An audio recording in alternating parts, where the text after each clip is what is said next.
आपका पुत्र आपको परेशान क्यों करता है, आइए जानते हैं। पुराणों के अनुसार पुत्र 4 प्रकार के होते हैं। पहला होता है बैरी पुत्र, जिसे शत्रु पुत्र भी कहते हैं।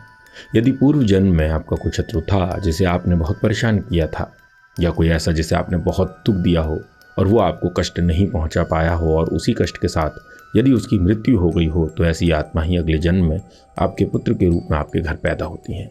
ये पुत्र वो होता है जो जन्म से ही आपको कष्ट देता है, आपके नाम को बदनाम करता है, घर में कलेश करता है, लड़ाई झगड़ा करता है। दूसरा पुत्र होता है ऋणानुबंधी पुत्र।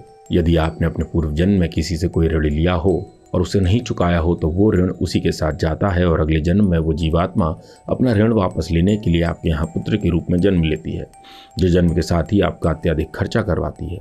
आप अपने इस पुत्र की पढ़ाई पर कितना भी खर्च करो, परंतु वो नहीं पढ़ता। उसे कितना भी बड़ा व्यापार कराओ, परंतु वो उसे बर्बाद कर देता है।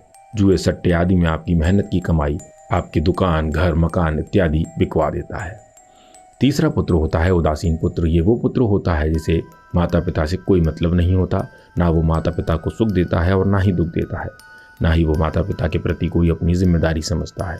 विवाह के बाद वो अपनी पत्नी के साथ अलग हो जाता है। ऐसा पुत्र तब प्राप्त होता है जब आपने अपने पूर्व जन्म में अपने माता पिता के साथ सद्व्यवहार ना किया हो। चौथा पुत्र होता है मित्र पुत्र या आनंद पुत्र। यदि आपने अपने पूर्व जन्म में सत्कर्म किए हैं, दान धर्म किया है, दूसरों को सुख दिया है, माता पिता की सेवा की है, पाप कर्मों से खुद को दूर रखा है, तो आपके यहाँ मित्र पुत्र का जन्म होता है।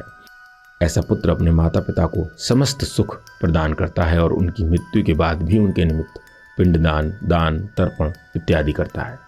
आप अपने माता पिता के कौन से पुत्र हैं, विचार कीजिए। और इस प्रकार की जानकारी भरी वीडियोस देखने के लिए मैं नहीं कहता पेज को फॉलो कीजिए। हर हर महाकाल।